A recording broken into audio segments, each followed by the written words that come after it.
16वें श्लोक का टिप्पण।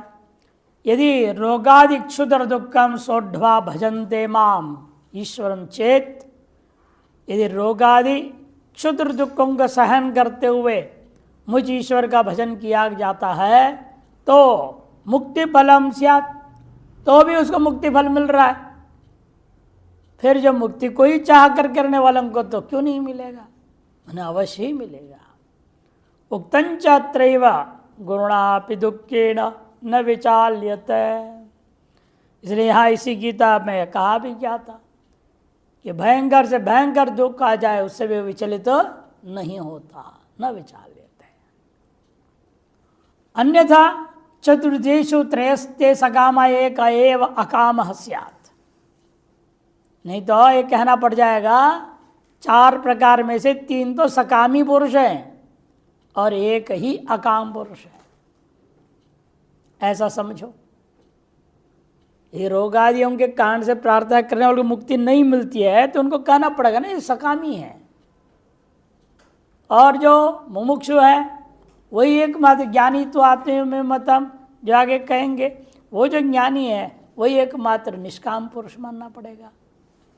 अगर चारों को सुकृत न कहते निष्काम कर ले जाना चाहते हैं तो यही मानना पड़ेगा निमित्त केवल रोग आदि है, इन भजन से उन्हें मिल रहा है मुक्ति ही। रोग आदि निमित्त से वो क्या करेगा, जैसे जो है सुप्रसिद्ध था ना अजामिलोपाख्यान भागवत में, निमित्त क्या था, पुत्र को पुकारना मोहवशात, मोहवशात पुत्र का नाम पुकारा, उससे उसको विष्णु लोक प्राप्त हो गया। उधर भावी नहीं तो कोई विष्णु भगवान है और उसका नाम नारायण है, मैं उसको उस लोक में जाऊंगा, ये सोच ही नहीं था। नारायण नारायण नारायण 3 बार कह दिया तो विष्णु के पार्षद आके उसको उठा के ले गए, यमदूतों को उससे लड़ाई हो गई। इस दुनिया भर कहानी है।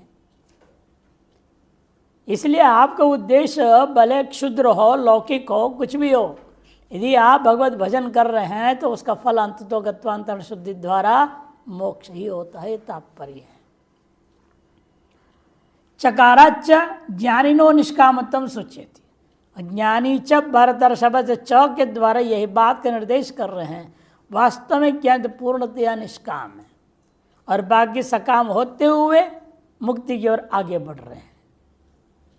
भरतर्षभ इति संबोधन न, भरतर्षभ संबोधन के द्वारा स्ववर्णाश्रम विरोधी स्वकुल परंपरा आगतम यद मद भजनादि कारगम क्षत्रिय से भीतम युद्धम कर्तुम तवम तम अर्रसी इति द्योतिताम, ये द्योतन कर रहा है स्वर्ण आश्रम के अविरोधी,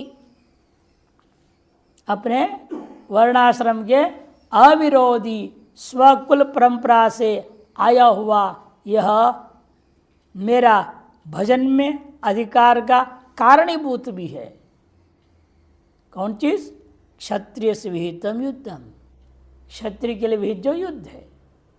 तुम्हारे पूर्व वंश वाले जब जब मौका मिला है उन्होंने अपने हाथ सफाई कर लिए हैं, छोड़े नहीं, बढ़िया से युद्ध किया और विजयी रहे हैं। और तुम्हारा भी कर्तव्य इसीलिए तुम भी अपना मौका छोड़ो मत। कहाँ इसे बाण चलाने को बार बार मौका मिलेगा। जैसे आजकल के पुलिस लोगों का भी यही हालत रहता है, और घूमते रहते लठ लिए हुए, क्या करें, उनको कहीं मौका ही नहीं मिलता है। और कहीं नहीं देखा तो परेशान हो जाते, तो अंत में नहीं देखा भिख मंगे कोई लठ चला देते हैं बेचारे, वो बेचारा लठ का ही शिकार बन जाता है। यहाँ क्यों बैठा है, चल यहाँ से। तो उनका काम है कहीं ना कहीं। गुरुजी सुनाया करते थे कहानी, एक बार बढ़ई था सोथार, बढ़ई बोलते ना, लकड़ी का काम करने वाला। वो बेचारा इधर उधर देख रहा था, कोई काम नहीं था, परेशान था वो। बच्चा उधर रोते रोते आया, अरे वैसे हम परेशान है तो और परेशान कर रहा है। उसको पकड़ा, उसके चुतट छीलना शुरू कर दिया।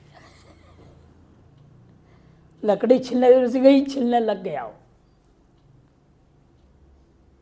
ऐसे हाथ की खुजली होती है लोगों की। महात्मा की तो यही होता है, जो मिल जाए उसे पकड़ लो, तुरंत प्रवचन देना शुरू कर दो। फिर उपदेश देना शुरू कर देते हैं। सबकी अपनी अपनी खुजली है। जब तक कोई ना मिले, चार बात ना कहें, उनकी तो रोटी भी हजम नहीं होगी। इसे शांत शांत बैठ करके चिंतन करने वाले बहुत कम मिलेंगे, उससे तृप्त हो जाए। इसे इनका कहना है कि आप एक क्षत्रिय धर्म के अनुसार जो विहित है आपके लिए युद्ध कर तुम अर्हसि, तुम करने योग्य हो, इस बात को द्योतित किया है हे भरतर्षभ इस संबोधन से।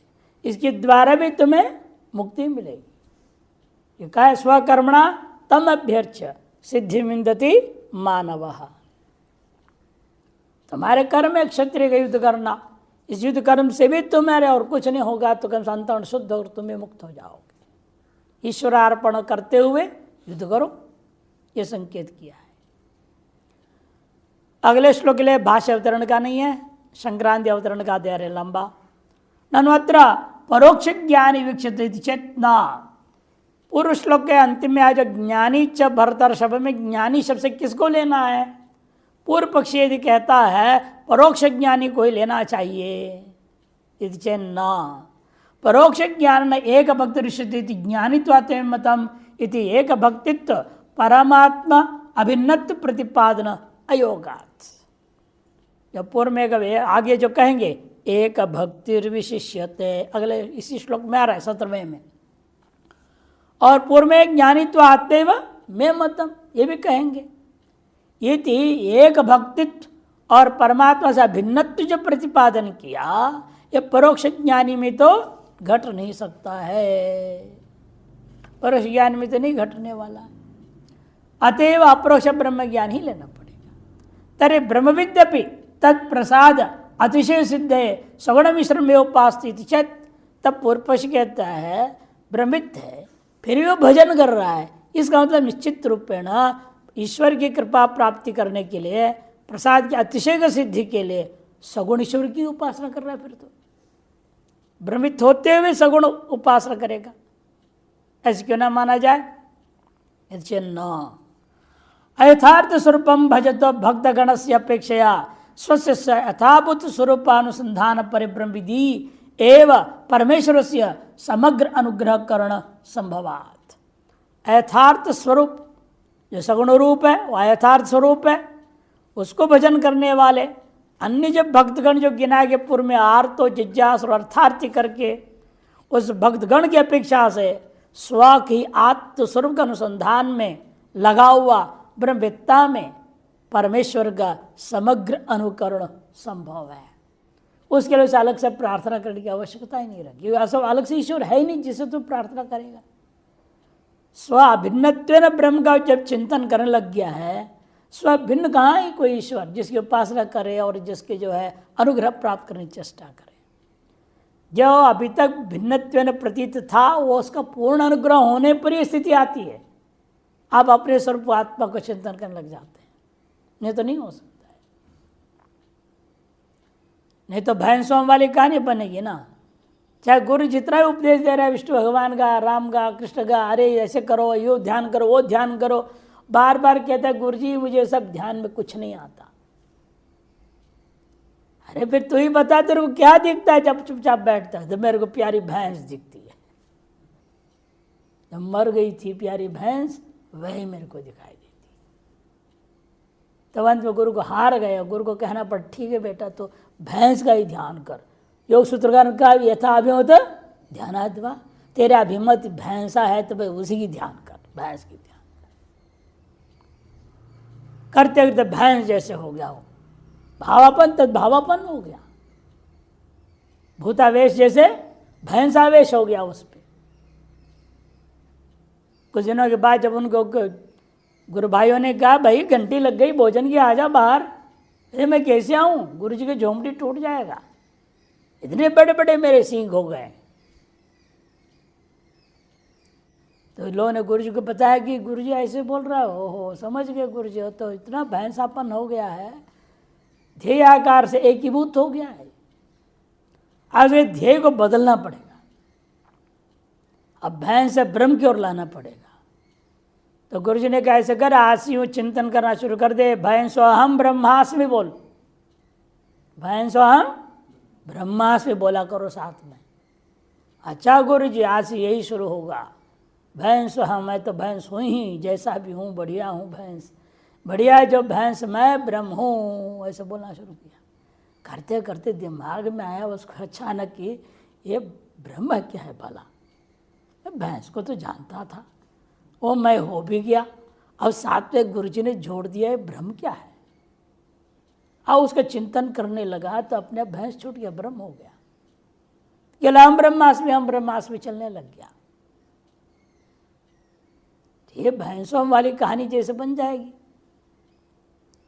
इसे सगुण ब्रह्म को पहले चिंतन किया तभी तो निर्गुण में पहुंचा है, और एक बार निर्गुण पहुंचने के बाद फिर सगुण की चिंतन करेगा, भजन करेगा, यह कहना अनुचित हो जाएगा।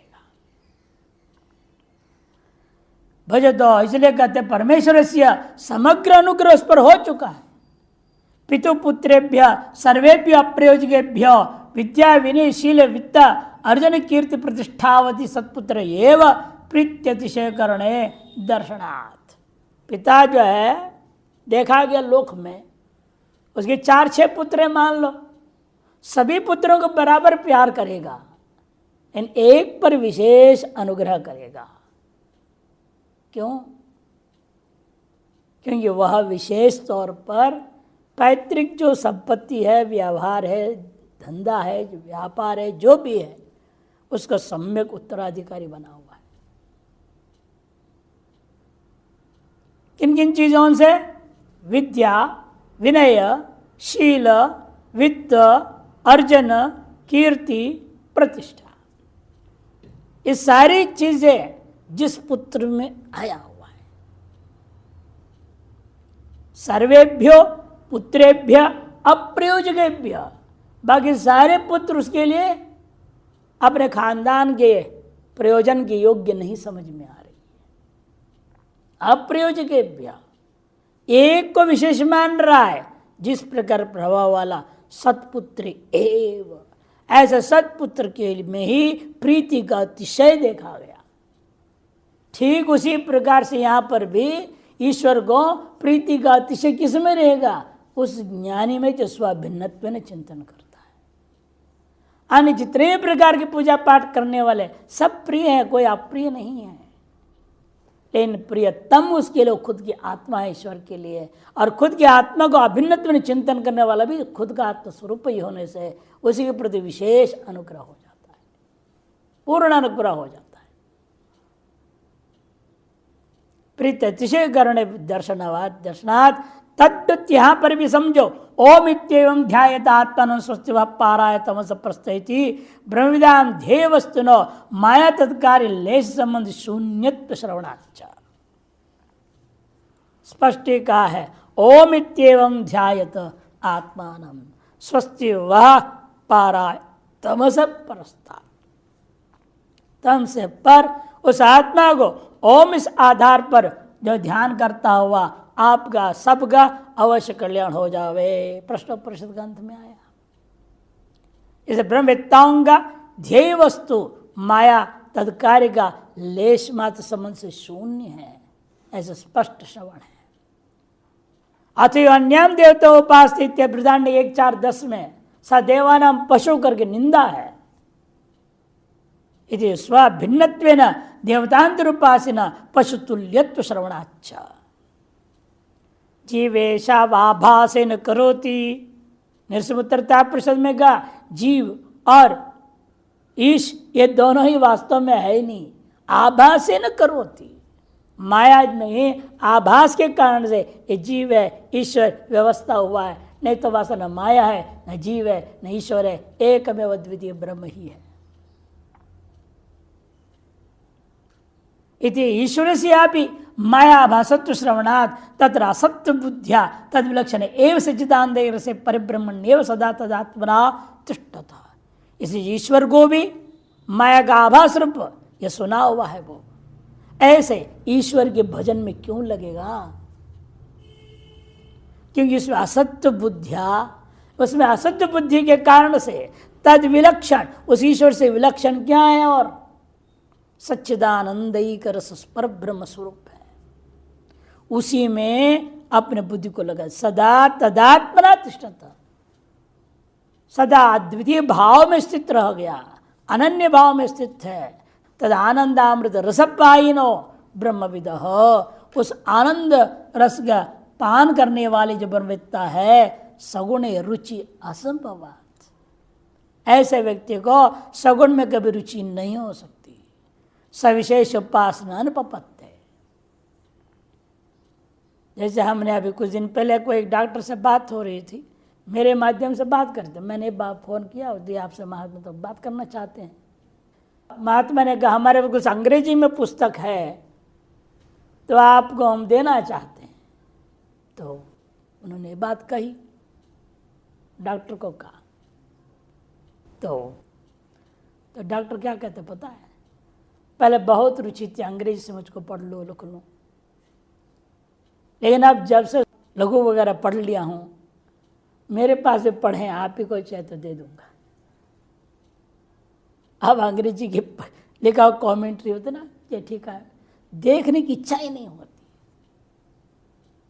देखो एक डॉक्टर जो आज भी वही पेशे काम कर रहे हैं, लेकिन सत्संग इतने प्रभाव पड़ गया, और संस्कृत तो दूसरा सुनना ही नहीं चाहता है। शास्त्र को भी संस्कृत से सुनना चाहते हैं। आप संस्कृत पढ़ के थोड़ी हिंदी व्याख्या करें तो चलेगा, अंग्रेजी में बोलोगे ना, वो थोड़ा एलर्जी हो जाता है, जिसको एलर्जी बोलते हैं अंग्रेजी में, अनुकूल नहीं पड़ता है, कुछ लगता है अटपटे से क्या बोल रहे हैं। और कुछ समय बाद क्या होगा, हिंदी में भी व्याख्या सुनने की इच्छा नहीं होगी, फिर क्या बोल रहे हैं, इनको संस्कृत बोलना नहीं आता है, ये आचार्य बेकार है बोलेगा। वो संस्कृत में ही पढ़ाने वाला, व्याख्या करने वाला हो, वो उनको पसंद आएगा। इसलिए ये स्तर होते हैं। जैसे वासना क्षय होते जाता है ना, सात्विकता बढ़ती जाती है, अपने आप आपके शास्त्रों के प्रति आकर्षण शुरू हो जाता है। इसलिए इनका कहना है ब्रह्मवेत्ता है और सगुण उपासना करे, ये कैसे हो सकता है? उसमें रुचि नहीं हो सकती, मिथ्या वस्तु में रुचि हो ही नहीं सकती। उसका दृढ़ निश्चय हो चुका है, जीव भी आभास है, ईश्वर भी आभास है, अतः उस ईश्वर का भजन में नहीं लग सकता, और तो आत्मचिंतन में ही रहेगा। ब्रह्मविदः उपासनमेव अनुपपन्नम। फिर पूर्व पक्षी कहता है फिर ब्रह्मवेत्ता के लिए कोई भी उपासना ही नहीं हो सकती है, जन्ना, उसकी उपासना ही निर्गुण उपासना है, स्वरूप चिंतन ही उसके लिए उपासना है। क्या कहा है, तमेव धीरो विज्ञाय प्रज्ञां कुर्वीत ब्राह्मणः, श्रुति कहती है। तमेव विज्ञाय, उस आत्मा को, स्वरूप को जान करके, धीर पुरुष का कर्तव्य है प्रज्ञां कुर्वीत। ब्राह्मण जो धीर है उसका काम है वही प्रज्ञा करे, मैं अद्वैत ब्रह्म रूप हूं, यही प्रज्ञा बनाए रखे। यदि ब्रह्मविद एव ज्ञान से अप्रतिबद्धत्व सिद्धे, ब्रह्म ज्ञान के ब्रह्मविद का लिए कर्तव्य बता दिया, ज्ञान की अप्रतिबद्धता की सिद्धि के लिए प्रज्ञाकरण श्रवणात् निरंतर प्रज्ञाकरणम नाम सर्वत्र ब्रह्म दर्शनम एव। प्रज्ञा कुर्वीत, करो, करो का मतलब क्या है, सर्वत्र ब्रह्म दर्शन करना। ये उसको सदा अभ्यास बना रहता है, ताकि दोबारा वह ज्ञान जो अभिव्यक्त हो चुका है, प्रकट हो चुका है, स्वस्वरूपेण अनुभव में आ चुका है, वह फिर किसी वासना से प्रतिबद्ध न हो जाए। ये तदर्थ अथ संपत् से यावन न विमोक्ष है, छांदोग्य कहता है, जब तक शरीर नहीं छूटेगा तब तक उसी में लगे रहता है। गुरुजनों ने सुनाया वह कहानी बताया था ना, एक महात्मा बनारस में क्या बोला, अंतिम क्षण तक ये नहीं बोला मैं महात्मा हूं, कभी घोषणा नहीं की। लोग कहते थे बड़े महात्मा है, सिद्ध है, ज्ञानी है, ब्रह्मवेत्ता, ये है वो है, कहते रहे, लेकिन अपने आप को कभी स्वीकार नहीं करते किसके सामने, हाँ जी मैं महात्मा हूं। वेश्या तक बोली, उसको भी मना कर दिया, बताऊंगा, रुको रुको रुको। शरीर छूटने के कुछ घंटे पहले वो बुला लिया, था, हूं और रहूंगा, क्योंकि मैं साक्षात ब्रह्म। अपनी अनुभूति जो बहुत पहले ही हो चुका था, इन ज्ञान का प्रतिबंध कभी भी कुछ भी आ सकता है। इसे आमरण पर्यंत उन्होंने वो ब्रह्म चिंतन में लगे रहे, इन कभी ये नहीं कि मैं ब्रह्म हूं। अंत में उन्होंने कहा। तो इसीलिए ये सब चीजें शास्त्रकार नहीं कह रहे हैं कि आप ब्रह्म ज्ञान पढ़ ले, शास्त्र पढ़ ले तो मैं ब्रह्म ज्ञानी हो गया और घोषणा कर दो, बोर्ड लिख दो, श्रोत्र ब्रह्मनिष्ठ, सोने की चांदी के अक्षरों से लोग कर रहे हैं। एक व अद्वितीय ब्रह्म ही हूं, मेरे बराबर कोई दूसरा है ही नहीं, मैंने समझना चाहिए ये गड़बड़ है। अरे तेरे समान सब है, बल्कि सर्वम ब्रह्म, कोई अब्रह्म है ही नहीं, वो ब्रह्म ज्ञान है। अच्छा मही श्रोत्र वरिष्ठ, बाकी तो गधे घोड़े हैं, समझ रहे हो, इसका तो तुम ब्रह्म ज्ञान हुआ ही नहीं। आसुरी वेदांत है।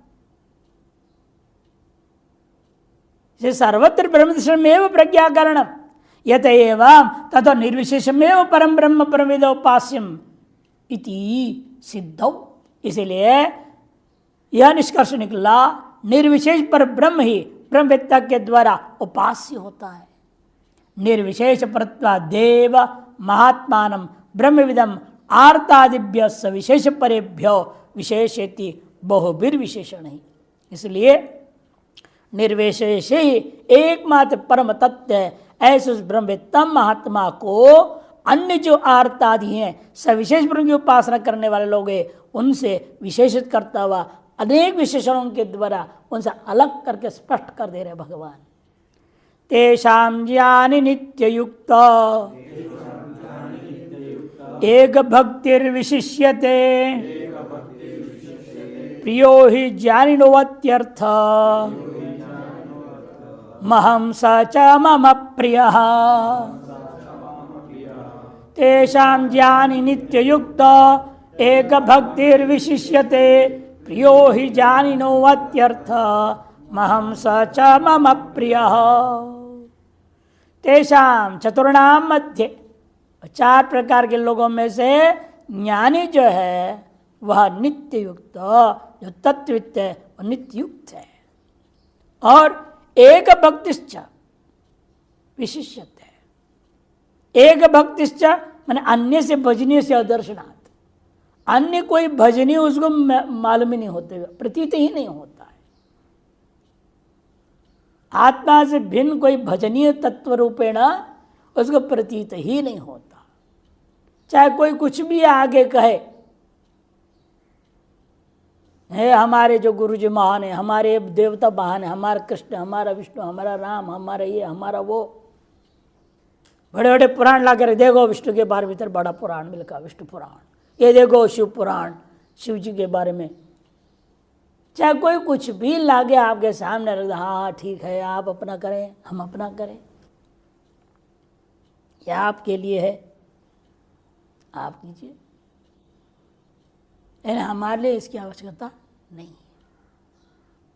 इसलिए क्या कहने, वो एक भक्ति है, एक मतलब नियत भक्ति उसका, यावत भक्ति है, पूर्ण है एक में अद्वितीय तत्व में।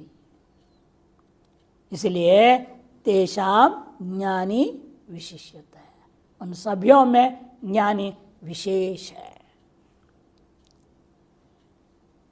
प्रियो ही ज्ञानिनो अत्यर्थम, इतना ही नहीं, विशेष में अधिक होता है, अधिकता का आपादन कर दिया। जब मैं जो आत्मा हूं इन ज्ञानियों के लिए अत्यंत प्रिय हूं, ही मन यस्मात् ज्ञानिनो अहम प्रिय, मैं आत्मा प्रिय हूं। थोड़ा प्रिय हूं ऐसा नहीं, अत्यर्थम प्रिय, सर्वाधिक प्रिय हूं, मैंने प्रियतम हूं। ये श्रुति ने भी कहा, तदेतत् प्रियो वित्तात् प्रियो पुत्रात् प्रियो अन्यस्मात् सर्वस्मात् यदि हम आत्मा, प्रियतम है वो। अहम और सच मम प्रिय, इसलिए वह जो ज्ञानी है मेरे लिए भी प्रिय है। जैसे 2 मित्रों में एक दूसरे के प्रति पूर्णतया प्रेम भाव है, या उसके लिए प्रिय हो, इसके लिए प्रिय है, तो क्योंकि दोनों में अनन्य भाव है। अनन्य भाव, दो मित्रों में जो प्रेम का अनन्य भाव है तो एक ही कहानी है इस दुनिया में, है ना, कृष्ण और सुदामा की कहानी। दो मित्रों में ऐसा अनन्य प्रेम कोई दूसरी कहानी है ही नहीं। और उससे भी ज्यादा यदि वो तो बाह्य है, आंतर यदि अनन्य प्रेम होता है तो एकमात्र ब्रह्मज्ञानी में ही होता है कि वह अपने शरीर से भी अलग हो चुका, अपने आत्मा को ब्रह्म रूपेण अभिन्न रूपेण अनुभव करता है, चिंतन करता है, ध्यान करता है। इसलिए वह मेरा प्रिय है, मैं उसके लिए प्रिय हूं और वो मेरे लिए प्रिय है, क्योंकि हम दोनों ही अनन्य हैं। तेषाम चतुर्णाम मध्य, भाष्यकार कह रहे हैं, ज्ञानी उन्हें तत्विद, तत्वित्वात् और तत्विद होने के नाते नित्युक्तो भवति, नित्ययुक्तो, नित्युक्त है वो, भवति। एक भक्तिश्च, और एक भक्ति भी है। एक भक्ति का मतलब एक का अर्थ यावत होता है, नियत होता है, अनन्य भी होता है। इसलिए कहते हैं अन्यस्य भजनीयस्य अदर्शनात्। एक अर्थ क्या है? अन्य के अभाव का नाम एक। इसे अन्य क्या है? भजनीय कोई दूसरा ईश्वर आदि, वो उसके लिए अदर्शनात्, अतः स एक भक्ति, इसलिए एक भक्ति वाला कहा जाता है।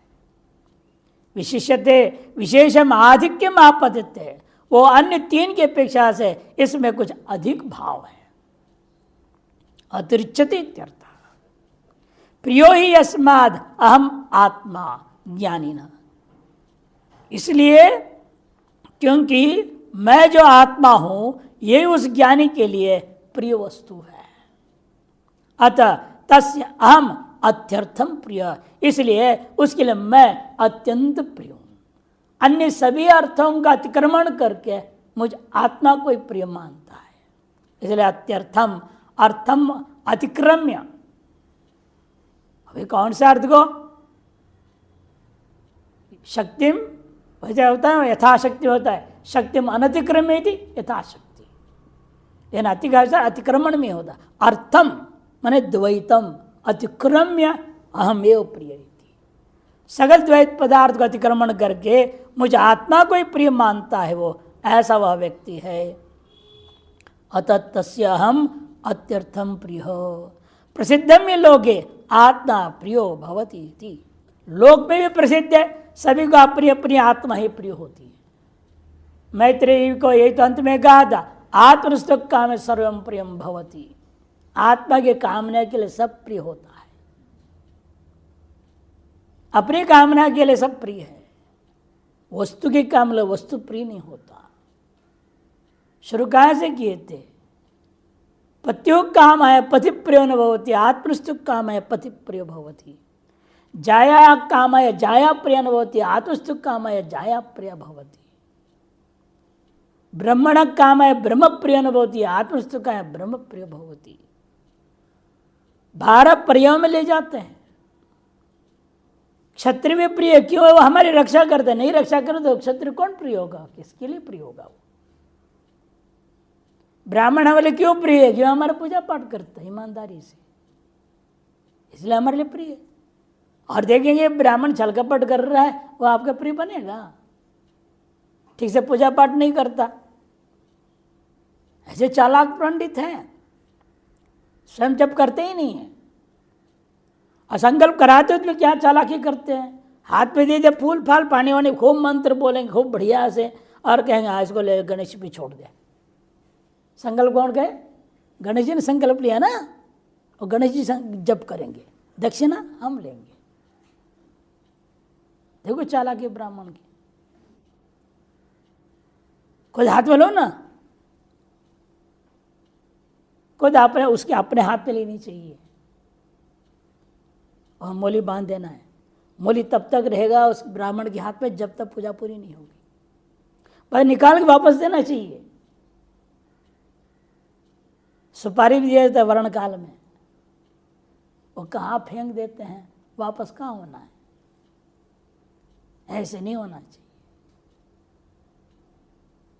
अपना काम ठीक से करें, वो ब्राह्मण सबके लिए प्रिय होता है। ये ठीक है, बढ़िया करते हैं, सही करते हैं। आज में 1100 तो 2100 दे देगा उसको खुशी के मारे। और दूसरे को 1100 क्यों ले रहा है, 1000 से काम चला लो, 100 घटा के देंगे। देख लिया उन्हें गड़बड़ कर।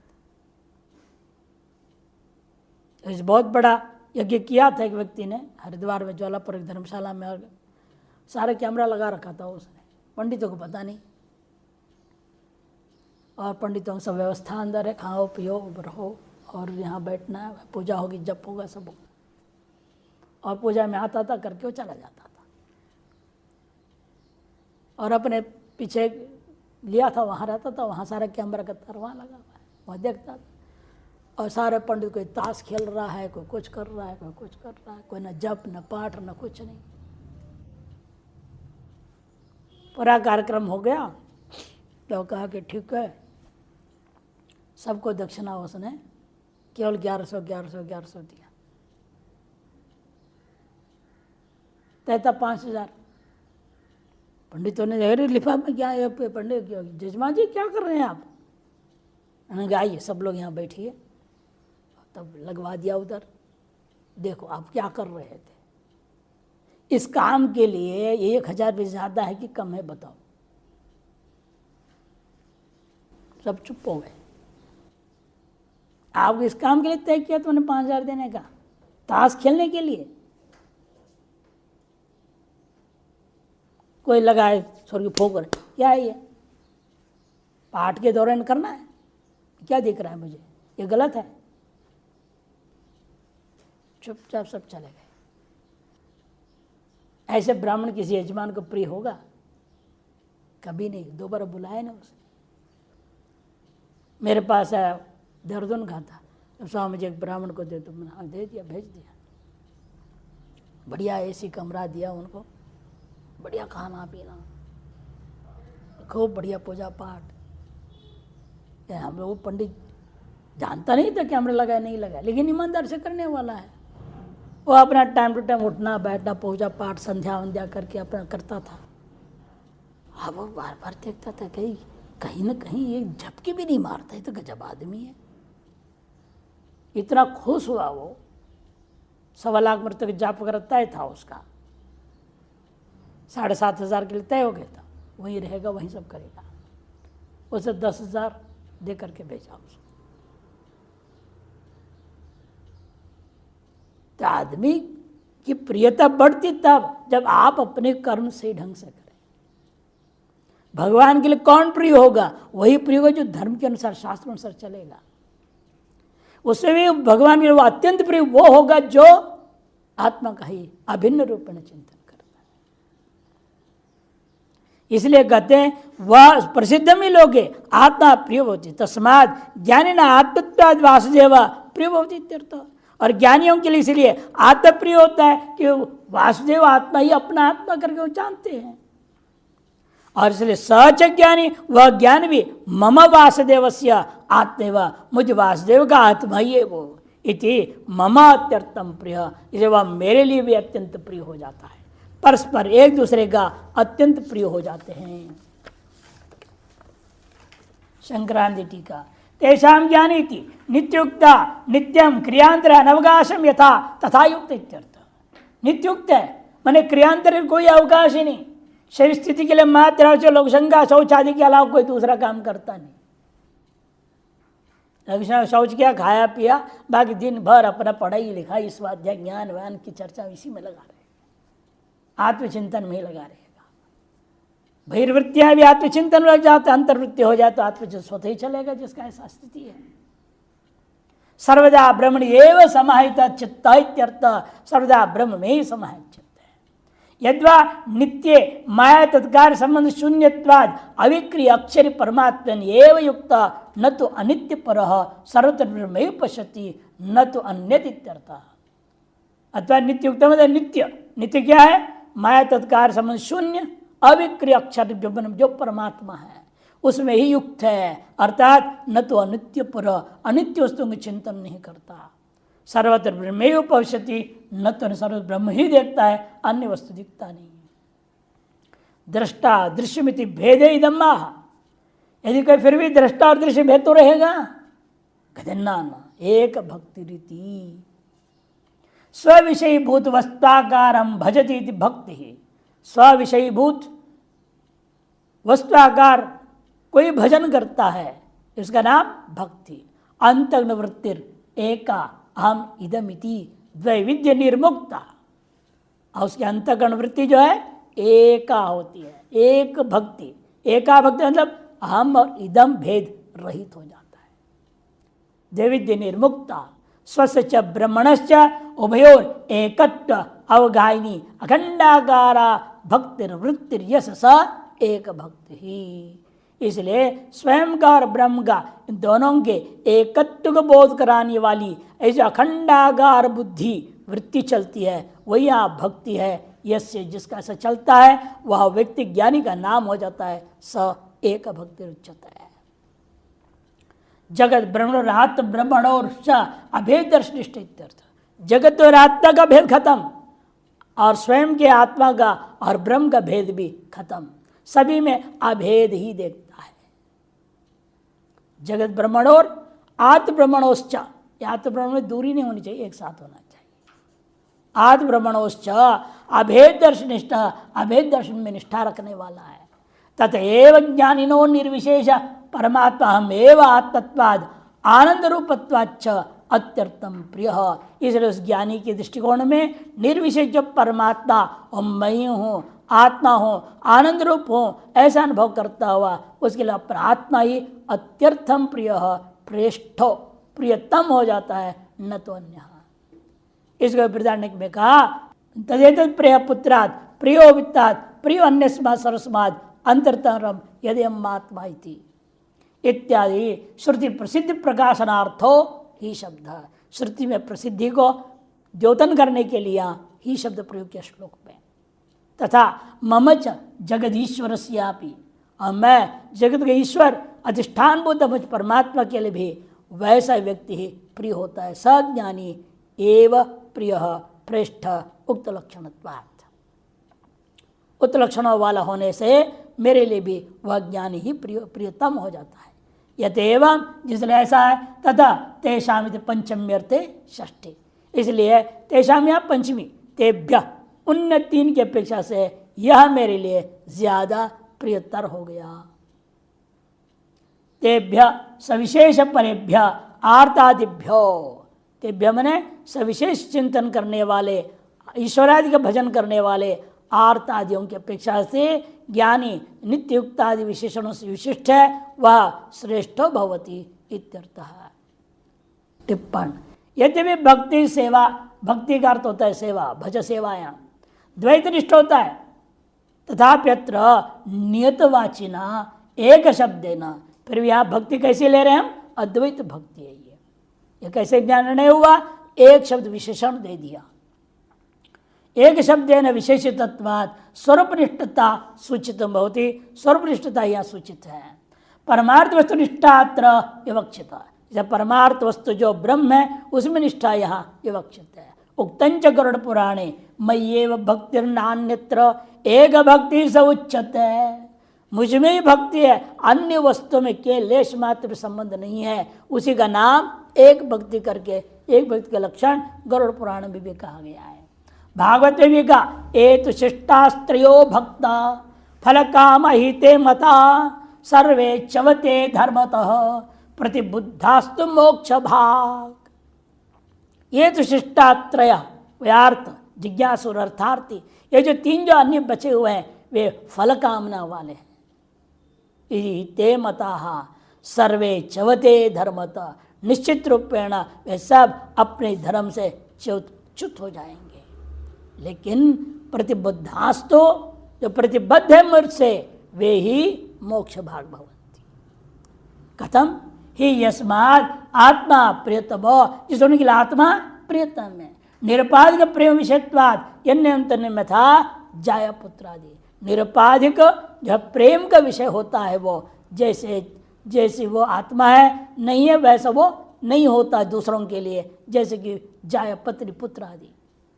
श्रुतौ चैतन्य स्पष्टम तदैतत् प्रिय पुत्रात् प्रियवृत्तात् प्रिय नस्मा सरस्वत अंतरतरो यदि हम महात्मा ही इत्यादि।